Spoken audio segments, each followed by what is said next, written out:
setup of differential test. First is external power supply, then external tube, isolator, variable attenuator, frequency meter, slotted line, detector mount, then finally VSWR meter. We will measure power and VSWR in VSWR meter. In VSWR meter, this first two scale we will measure VSWR and second two rate scale will be used for power measurement. Now normally we will use second rate scale. When this switch is in normal position, we will need second rate scale for power measurement. This generates frequencies in the X band, means 8 to 12 kHz. Switch on.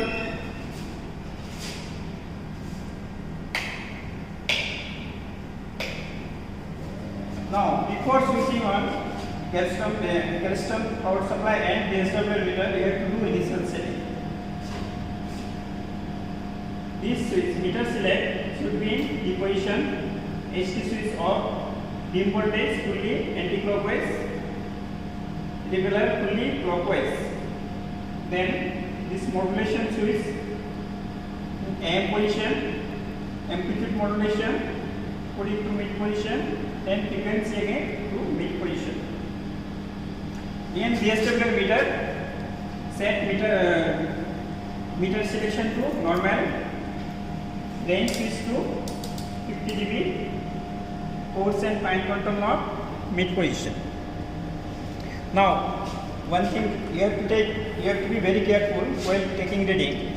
This range switch, it is marked 0, 10, 20, 30, 40, 50, 60.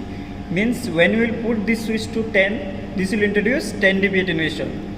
So while taking measurement, first we will see the position of this switch. If it is 30, means 30 dB attenuation. Straight way we will write minus 30.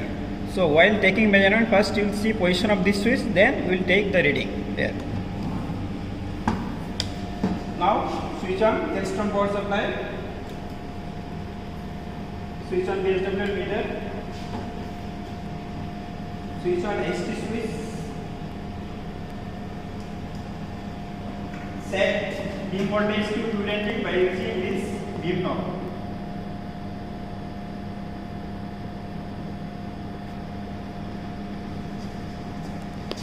Now before tuning,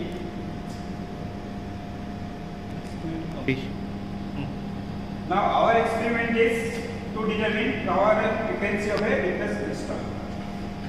So for that we have to tune. I have already set beam voltage to 220 volt with the help of beam knob.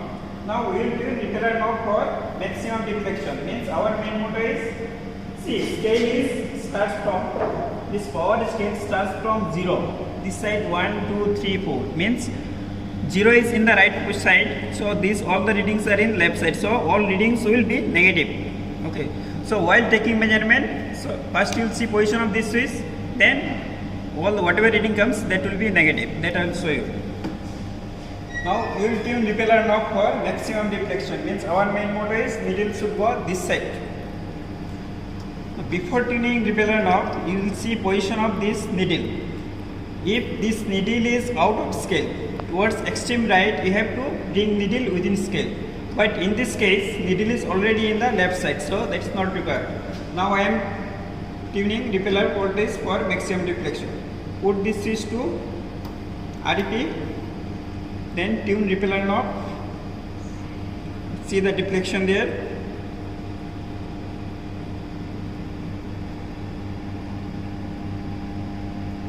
See, once you got the deflection, leave this. Then bring this needle within scale. Here needle is out of scale, you cannot read. So you have to bring needle within scale by using range and coarse control knob. First try with range. Okay, needles come. With the help of this again, bring it within scale. Now again tune repeller knob for maximum deflection. See, this is the position. Needle is coming back from this position.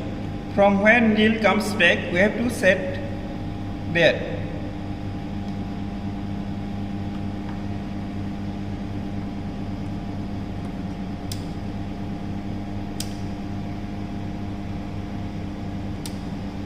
Okay, now I have already tuned it repeller knob. See, this is the position, it is coming back, so I have to set it there. Same way I will tune it frequency knob. After tuning repeller knob, don't disturb this knob. We will tune frequency knob for again maximum deflection.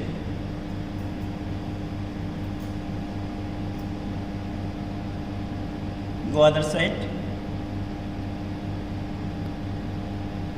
Again bring it within scale.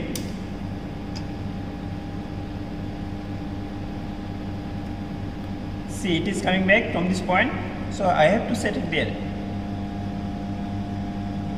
Okay, so this is tune. After tuning, to take the measurement, put this codes and file control knob fully clockwise.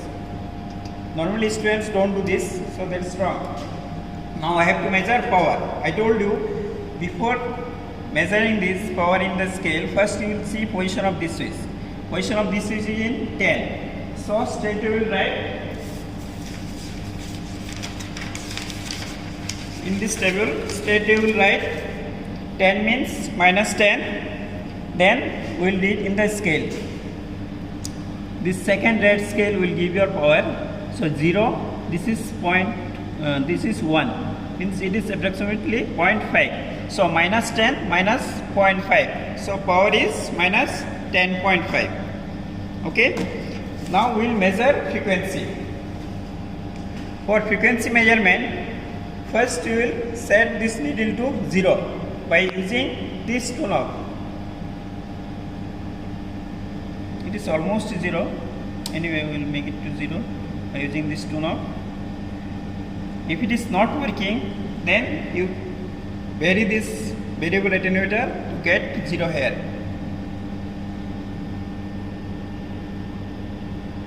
See here.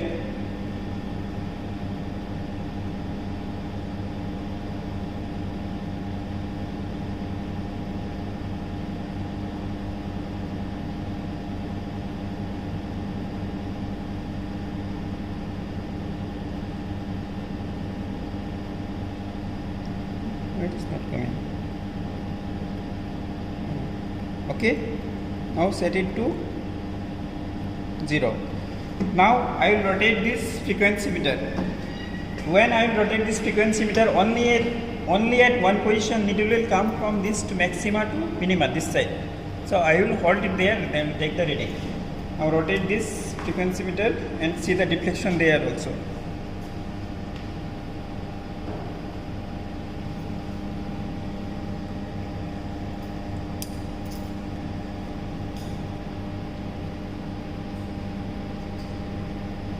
See, it is coming. Okay, this is the minimum position. If I further go, it is coming back, so it will come only once. So you set it there. Okay, so that is called dip. Now we will measure frequency here. Inside the ring, this is the vertical line. This cross section point will give your frequency. It is around.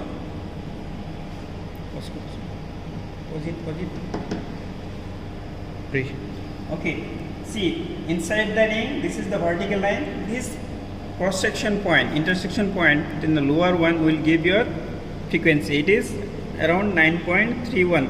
9.375 gigahertz. Okay. So after taking frequency measurement, put it in the top again. So you will write frequency here 9.735 gigahertz. Then this one frequency here. Then repeller voltage minus 197.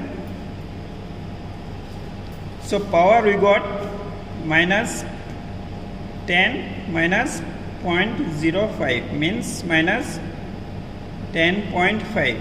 Frequency got 9.376 gigahertz. Repeller voltage is minus 197 volt.